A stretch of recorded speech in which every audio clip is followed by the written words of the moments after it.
Boa tarde, seja muito bem-vindo à edição de sexta-feira do Jornal Regional. Como sempre, começamos por conhecer as principais notícias que marcam a imprensa nacional.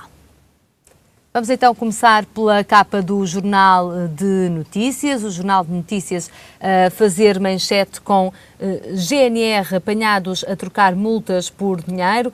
Cobravam entre os 100 e os 200 euros conforme a infração. É então a manchete do Jornal de Notícias de hoje. Antes desta notícia mesmo, no cabeçalho do JN, novos professores sujeitos a mais anos de mestrado. O sistema mais exigente impõe também o fecho de alguns cursos. Conheça então quais serão nesta edição de sexta-feira do JN. Ao lado, a distinção do Aeroporto Francisco Sá Carneiro, é o 5º a nível mundial, segundo um estudo levado a cabo pela DECO. Mais abaixo também BCE Supervisor, isto porque ontem se deu o primeiro passo para o princípio de um acordo para a União Bancária na União Europeia. Ainda cenário negro, mas também a ver com políticas europeias, o fim das cotas leiteiras que ameaça os produtores nacionais, um fim previsto para o próximo ano, a partir de 1 de abril. Nas laterais e nas regiões, o primeiro destaque vai para Vieira do Minho, oferecidos porta-chaves de amianto aos deputados. Já em Guimarães, imigração em alta faz cair para metade as dádivas de sangue. E em Coimbra, choque elétrico no banho deixa aluno em risco de vida. No primeiro plano do JN desta sexta-feira, portugueses estão a consumir mais cerveja com a crise, após 3 anos em queda do consumo então de cerveja. No mundo, no sul do Índico, satélite encontra possíveis destroços do avião desaparecido, mas para já é isto mesmo, são possíveis destroços ainda não confirmados e ainda não encontrados. Quanto à segurança, gangue detido por roubo de metais de fábricas falidas. No destaque fotográfico, é a Liga Europa que faz o destaque deste Jornal de Notícias. Vemos aqui Ricardo Quaresma também e Garay do Benfica, os dois comemorarem cada um por seu lado. Ambas as equipas portuguesas passaram aos quartos de final da prova após terem empatado o Benfica em casa a 2-2 com o Tottenham. E o Futebol Clube do Porto em Nápoles também por 2-2, um empate, então os empates conseguidos pelas equipas portuguesas a serem suficientes para passar à próxima fase da Liga Europa. Seguimos agora com a capa do Jornal Público. O Jornal Público que no cabeçalho dá exatamente a indicação destes empates de Benfica e do Futebol Clube do Porto suficientes para seguir na Europa. Já o destaque fotográfico do Jornal Público de hoje é bem animado e faz referência ao Y desta sexta-feira, hoje também nas bancas com o Jornal Público, o Y que traz uma rara entrevista com Bill Watterson, o criador de Calvin and Hobbes. Estas duas personagens devem os seus nomes a grandes pensadores do século XVI e XVII. Calvin deve o seu nome a Calvino, um pensador do século XVI, também dentro de um reformista da Igreja Católica, e Hobbes deve o seu nome a Thomas Hobbes, do século XVII. Relembro só que esta tiragem cómica iniciou em 1985, findou em 1995, mas ainda hoje colhe muitos adeptos na leitura daquilo que são as sátiras jornalísticas e também as sátiras da banda desenhada. A conhecer a entrevista ao pai destas duas personagens que fizeram furor pelo mundo e também em Portugal. Na lateral desta capa do Público, o mestrado será mais longo para quem quiser dar aulas. O novo regime de habilitações obriga os professores que querem vir a dar aulas a fazer mestrados mais longos dos que até agora eram feitos. Um destaque para a ciência, a conhecer hoje os moas, que estavam bem de saúde, e depois chegamos nós a conhecer então esta ave que já não está entre nós, e aqui o público a fazer adivinhar que terá sido a presença do homem que terá contribuído para a extinção dos moas. Mais abaixo ainda duas chamadas para esta capa, a primeira para a Ucrânia. A Ucrânia independente está destinada a morrer, dizem os manifestantes em Donetsk.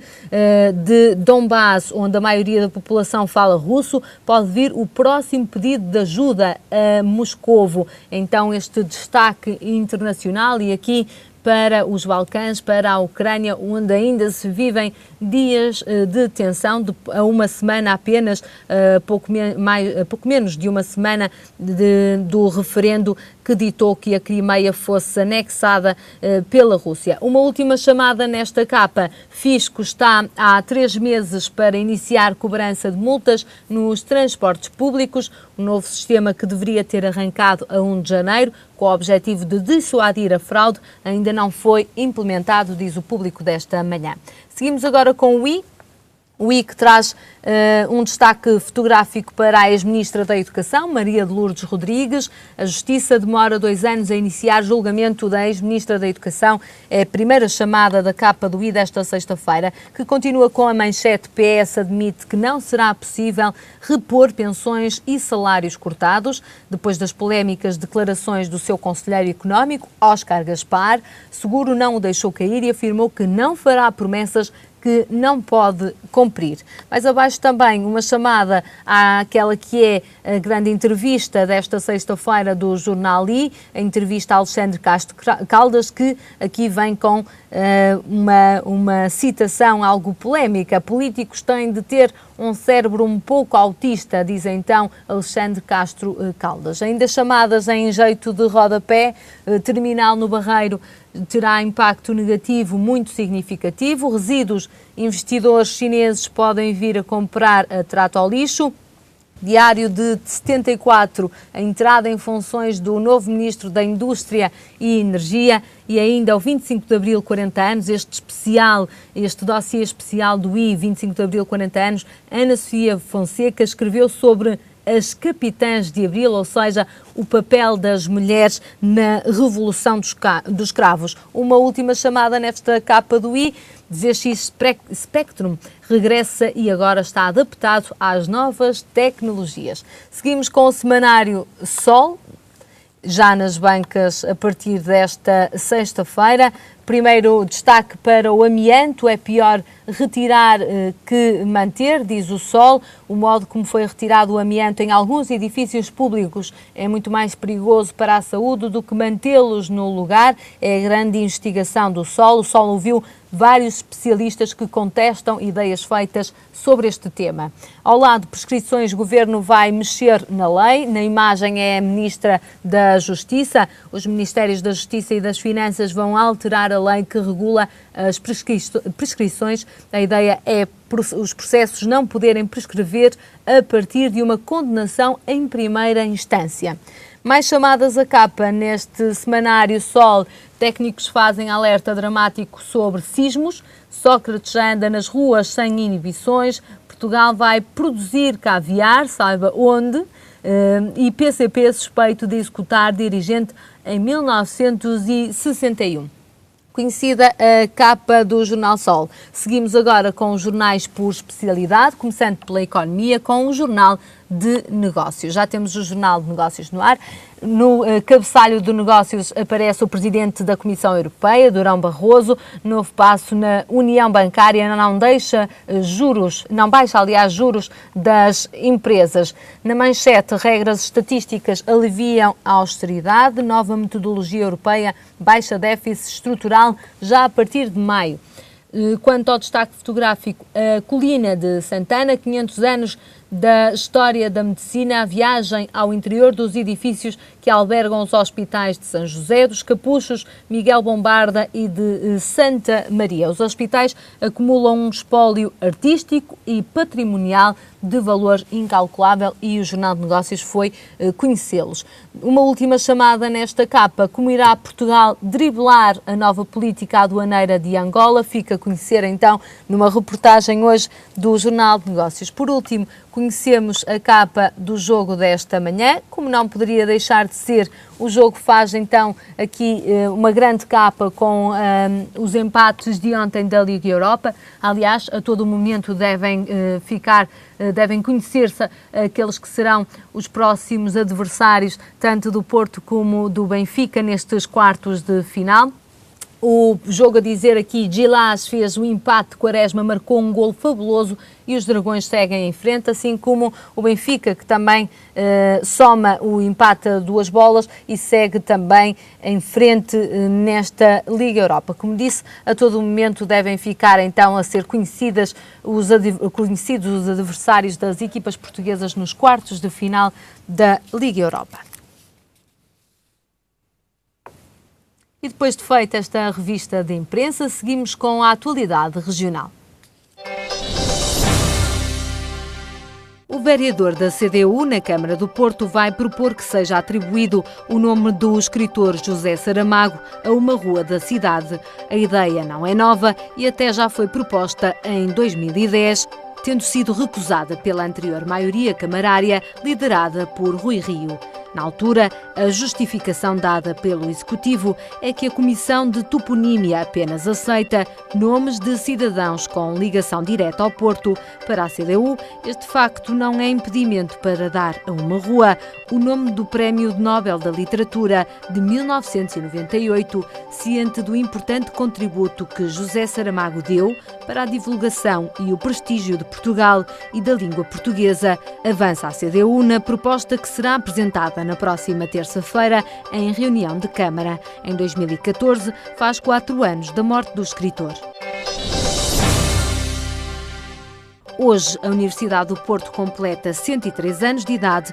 Embora as origens da Universidade remontem já ao século XVIII, a instituição foi apenas fundada a 22 de março de 1911 por decreto do Governo Provisório da ainda jovem República Portuguesa. Atualmente, a UP é a segunda maior universidade do país, contando com 14 faculdades, uma business school, 51 unidades de investigação, 32 mil estudantes e 2.500 docentes e investigadores.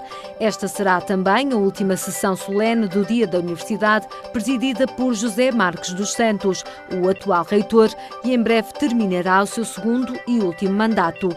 É o Salão Nobre da Reitoria que recebe a sessão solene de comemoração. A presidente da European University Association, Maria Helena Nazaré, é uma das principais oradoras. O presidente da Câmara de Matosinhos admitiu ontem que a autarquia tem interesse em instalar um parque industrial no terreno da antiga fábrica de fibrocimento Novinco, em São Mamede de Infesta. A fábrica está abandonada e, pior que isso, é um expositor de amianto a céu aberto, algo que preocupa o Sindicato da Construção de Portugal, que recentemente esteve de visita ao local. A ideia que o Presidente da Câmara vai apresentar ao Executivo é que se permute aquele terreno por outros terrenos que são propriedade da Câmara. Isto para que a autarquia possa fazer ali um loteamento industrial e manter aquilo como zona industrial, como aliás prevê o Plano Diretor Municipal do município. A remoção do amianto ainda existente no local já está a ser feita, garante Guilherme Pinto. No dia 1 de abril do próximo ano, cada país da União Europeia será livre de colocar no mercado a sua produção. É chegado o fim das cotas leiteiras, que colocam o futuro do setor do leite em Portugal muito incerto. A história da fileira do leite em Portugal tem conhecido nos últimos anos caminhos de dificuldade. Os produtores viveram anos de crise entre 2008 e 2012, com aumento do custo de produção na ordem dos 40%, enquanto o preço que a indústria pagou pelo leite se manteve sempre abaixo da média europeia, acumulando prejuízos e dívidas. Metade dos produtores nacionais têm mais de 65 anos e só 2,5% têm menos de 35. Para a Ministra da Agricultura, a solução para a fileira do leite em Portugal passará por dar valor acrescentado à matéria-prima. O mesmo é dizer que os produtores nacionais têm de começar a pensar em transformar o leite cru, produzindo novos produtos e procurando novos mercados de exportação. Os produtores receiam o próximo ano uma preocupação antecipada em 2011 pelo ex-ministro da Agricultura Arlindo Cunha, que temia com o início com o fim das cotas leiteiras, consequências desastrosas, pois significa liberalizar a produção. Os países que são mais competitivos, a Holanda, a Dinamarca, a França, a Alemanha, o Reino Unido vão disparar a produção e os países da periferia vão ter muitas dificuldades em produzir leite com custos mais baixos, resumiu o antigo titular da pasta, que em 1992 negociou uma reforma da PAC. Já este mês termina a penúltima campanha do leite, regulada pelas cotas da União Europeia, e estamos 11,8% abaixo da capacidade do país. E é exatamente sobre as cotas leiteiras que vamos começar por falar, eu e o Amadeu Campos, que já está comigo aqui em estúdio. Boa tarde, Amadeu, seja muito bem-vindo. Boa tarde, Delfina. Vamos começar por falar deste fim das cotas leiteiras. A fileira do leite é uma fileira muito importante para Portugal continental, e aqui falamos também da região autónoma dos Açores, que é vital a produção do leite. Acha que os agricultores neste momento têm motivos para estar preocupados? Bom dia a todos. Realmente, os produtores certamente que estão preocupados pelo processo de investimento que fizeram e pelo retorno que a partir de 1 de Abril poderão não ter em relação à produção que fazem hoje em dia. Eu queria chamar a atenção de um outro problema, que é, para Portugal, as cotas e a liberalização dos mercados é sempre um problema para quem, ou para o setor da atividade económica onde esse processo se desenvolve. Em relação aqui aos nossos agricultores, e nomeadamente à região dos Açores, eu acho que nós temos todas as condições para valorizar a nossa marca, a nossa qualidade de produção e então conseguir diferenciar no produto que pomos no mercado.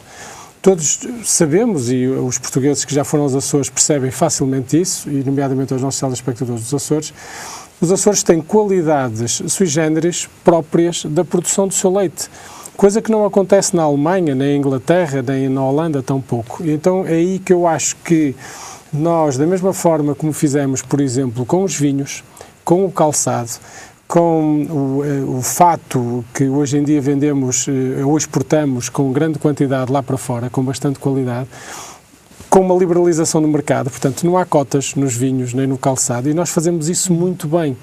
Portanto, eu acho que as cotas naturalmente é um problema porque temos a segurança da produção e a venda e o escoamento dessa produção assegurada. Contudo, nós temos que perceber cada vez mais que em todos os setores da economia nós temos que ir para a liberalização. Porquê? Porque nós estamos na Europa de pleno direito e estamos englobados no mercado globalizado, passo plenário. Portanto, faz todo o sentido que haja um investimento na qualidade dos produtos que estamos a fazer e que essa qualidade significa uma certificação, significa um valor acrescentado que quando vamos expor lá fora, nós consigamos fazer isso de uma melhor forma. Porquê? Porque, repare, a Holanda, quando produz, ou qualquer produto que se produz em muita qualidade, tem logo um problema à partida, que é o controle de qualidade. Portanto, fazer um controle de qualidade para uma grande quantidade de produto é muito difícil. Nós podemos não competir pelo preço, porque o preço certamente que os holandeses conseguirão atingir o melhor, os holandeses e os próprios ingleses. E agora, em relação à qualidade com que nós fazemos a produção dos nossos produtos lacticínios, aí nós podemos realmente ter uma palavra a dizer. Eu acho que é esse o caminho que nós devemos fazer. Ou seja, acha que os agricultores devem seguir a opinião da Associação Cristas, que disse que é necessário dar valor acrescentado e transformar o leite cru, por exemplo, queijos e iogurtes, também, é preciso investir nesses produtos? Eu acho que o Ministério da Agricultura só diz a parte mais fácil, que é a parte que não compete ao Ministério da Agricultura. Obviamente que esse é um caminho. Agora, era bom que, por exemplo, o Ministério da Agricultura fizesse uma coisa que, por exemplo, a região do Douro, em relação aos vinhos, teve, que houve um investimento nacional pela divulgação, até em termos turísticos, e nós sabemos quantos são os barcos e o investimento que empresários fazem no Douro, não é? E isso teve um valor acrescentado a todos os produtos relacionados com o Douro. o turismo, os vinhos, a gastronomia, uma série de coisas que estiveram associadas a isso. Portanto, era bom que o Ministério da Agricultura se preocupasse também em fazer a sua parte. E fazer a sua parte seria um investimento na divulgação dos produtos de qualidade que nós temos relacionados com o leite. Isso é que seria excelente. Porquê? Porque a partir daí, para os agricultores entrarem no mercado liberalizado, também fica mais fácil. Porquê? Porque Portugal fica visto como um país de produtos de laticínios com bastante qualidade. Por exemplo, estou-me a lembrar que se falarmos em queijos na Europa, falamos em França, mas não todos desconhecerão a qualidade também e a variedade dos queijos que Portugal produz, nomeadamente, inclusive, os Açores, que agora estamos a falar, não é? Portanto, nós temos produtos de bastante qualidade que não têm um escoamento, porque por falta de divulgação. E não é preciso competir pelo preço. Nem sempre o preço é o melhor competidor em relação ao mercado. O valor da marca, o valor da qualidade, e nós sabemos o quanto podemos ganhar com uma diferença de preço entre a produção e a venda diretamente ao consumidor. Percebe? Não temos que estar a competir no preço, temos é que competir na marca, na qualidade da marca.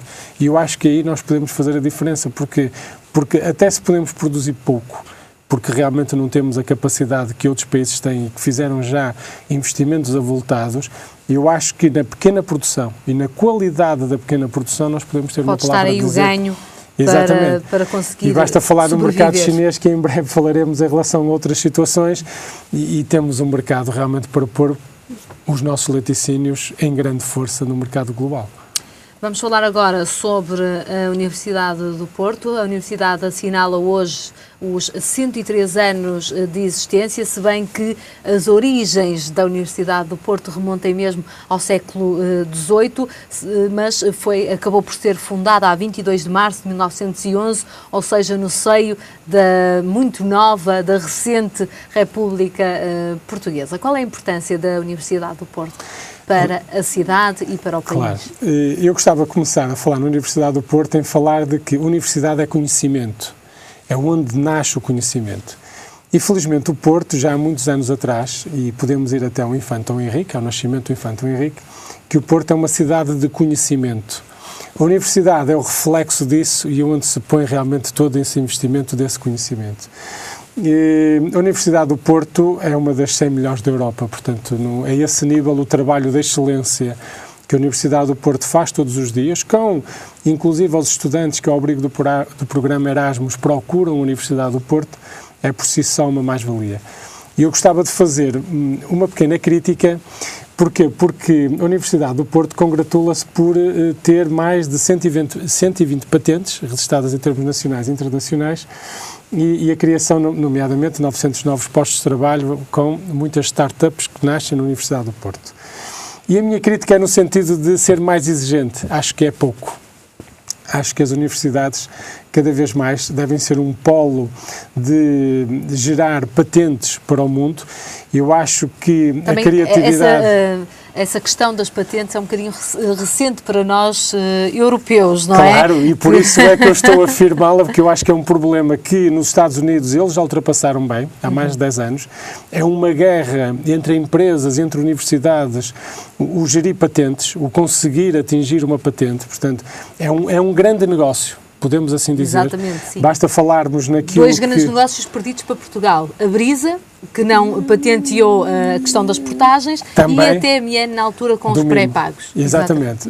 Repara, é essa a nossa falta de aposta no investimento daquilo que já se faz lá fora, e bem, nós não conseguirmos trazer para Portugal, em questão da inovação. Nós não é questão de não inovarmos, neste caso é questão de não patentearmos e não usarmos a patente como um fator de negócio. Eu vou só dar o exemplo, a Bial fez isso muito bem, cresceu bastante a partir do momento em que investiu, e eu quero mesmo usar o termo investiu, em 2 patentes que comprou. A partir desse momento ela sabia que tinha que dar um salto. Agora, investir nessas patentes foi um custo grande para a Bial, mas foi um custo de investimento e Portugal tem que ter a noção que tem que ter esse custo de investimento. Porquê? Porque depois todos os lucros que tem a partir desse investimento são realmente bastante avultados. E as universidades devem estar atentas. As universidades devem estar atentas. Se nós pensarmos um bocadinho naquilo que se passa nos Estados Unidos, nomeadamente nas áreas tecnológicas, onde as patentes surgem todos os dias, as guerras das patentes surgem todos os dias, e eu acho que a universidade deve investir no conhecimento dos seus estudantes para investirem nas patentes, porque inovação, felizmente, nós temos-la muita. Qual é a palavra que deixa aqui para estes 103 anos, mais de um século, a ensinar e a trazer conhecimento e a também trazer muito movimento à cidade, por parte da Universidade do Porto? É uma mensagem simples, é continuar o bom trabalho que estão a fazer. Normalmente nós temos a ideia de que uma empresa deve crescer sempre 2%, 3%. Não.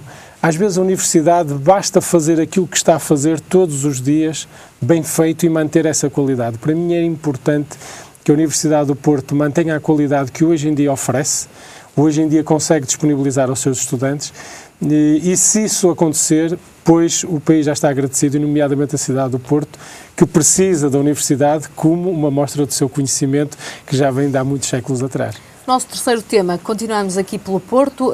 Na próxima terça-feira a CDU vai levar até a reunião de Câmara uma proposta para que uma rua no Porto fique com o nome de José Saramago, o Nobel da Literatura português. Esta proposta não é nova, já foi levada em 2010 à reunião, foi recusada na altura.